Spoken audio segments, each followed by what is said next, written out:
All right, Mr. Cornwell here. We are back for week 7.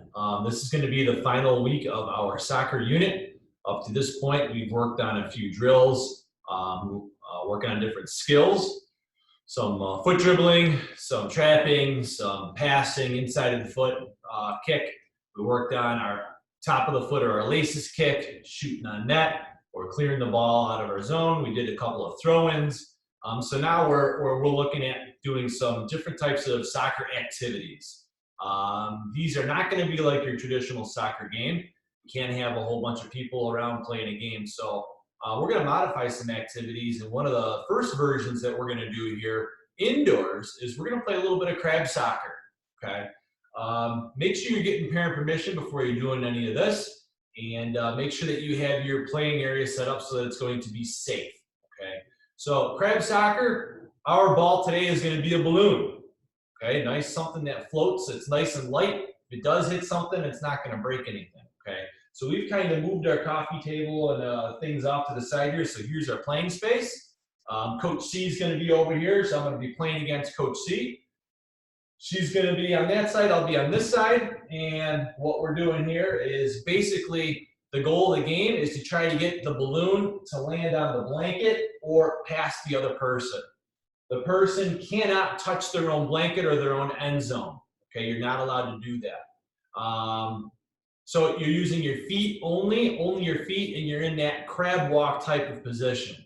Okay, so we're gonna give it a whirl here and see what it looks like. Ready, Coach C? Right. I'll start with the balloon first and put it on the ground. Here we go.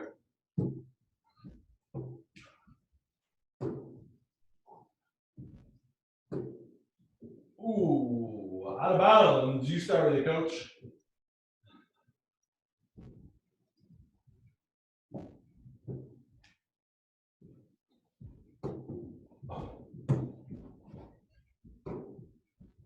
Ooh, out of bounds.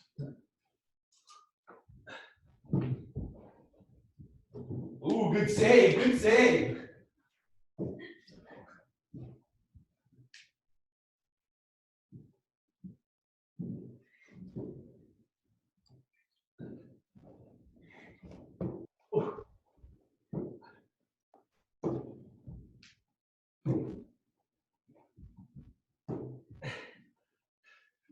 Oh, yeah. Good job. Nice goal. So that's just an example of crab soccer. You can alter it or modify it however you guys see fit. I know my hands are touching the blanket a little bit. I think if we were to set this up again, we'd try to find ourselves maybe a little bit more space. But I thought it worked out pretty good. Good job, Coach C. Good job, Coach. So we're going to pause here for a second. We'll come back with a couple more activities.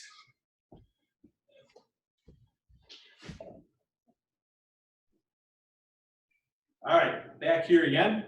Last week's video, towards the end of that video, I mentioned soccer juggling. Juggling, trying to keep the ball up as many times with your feet or any part of your body except for using your hands.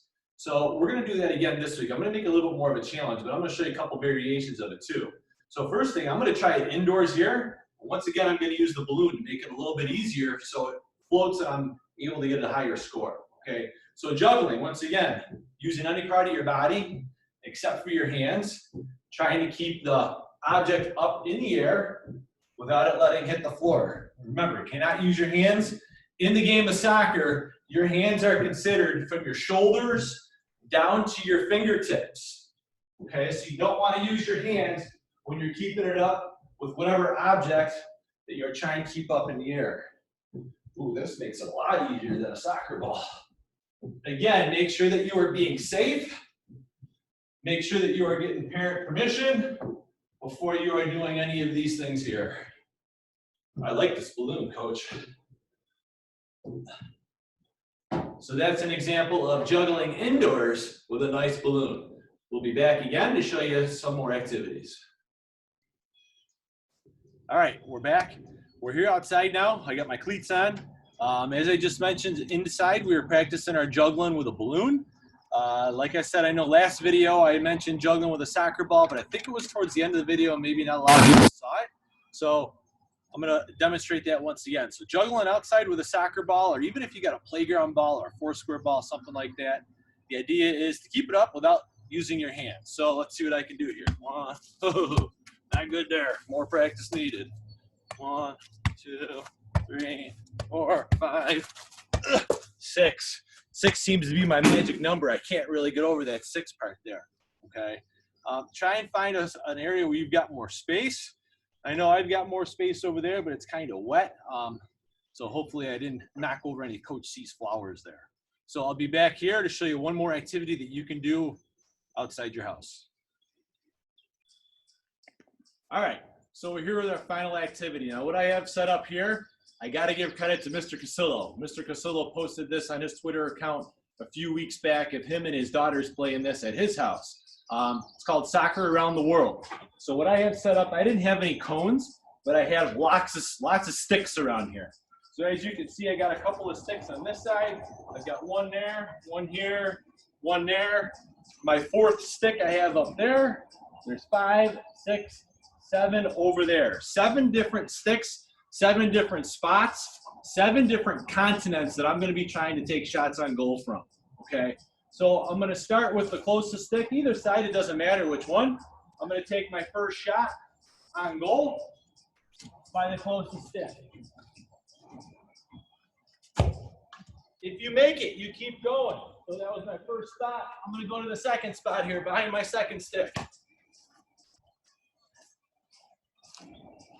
I made it. I keep going. Go to my third stick.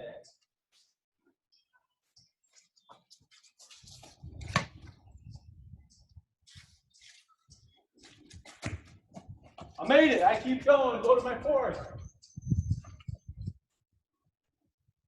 This is going to be the longest one. This is like a foul shot in basketball. Now, I missed it. So here are my choices. I can either risk or I can stay. If I choose a risk, I get the soccer ball, I get to shoot again from the same spot. If I make it, I keep going. If I stay, then I wait here for my next turn, okay? If I risk and miss, I go all the way back to square one, stick number 1, okay? So you always have an option of risk or stay if you miss. So at the first stick, if I miss my first time, always use your risk because you don't have anything to lose, okay? So I would choose to stay here. So I would take my next shot from here when it's my turn. If you're playing with a brother or a sister or maybe your mom or dad, they would have their turn. They'd start over there. And then again, once it's your turn, you'd start from there. The object of the game is to see who can get around the world first. If you do make it there, try and make your way back. See how high you can go, making it around the world and back. Good luck. All right, so that kind of sums it up for our soccer unit. I know it's not our traditional unit that we usually do if we were in the gym at school, but we did still hit a lot of skills and a lot of activities that are soccer involved. Oh, hi, Tundra. He likes our soccer unit. So hopefully you enjoyed it. Make sure you take a look at the feedback form that I have posted for this week. I'm asking for your feedback on what units you'd like to see in the future. Next week, we're starting something different. I'd like to hear from you what you're thinking you'd like to try and do. Remember, it's got to be something that we can modify and be able to do inside and outside with a limited number of people, okay? So hope to hear from you. Stay active, stay healthy, go Bulldogs.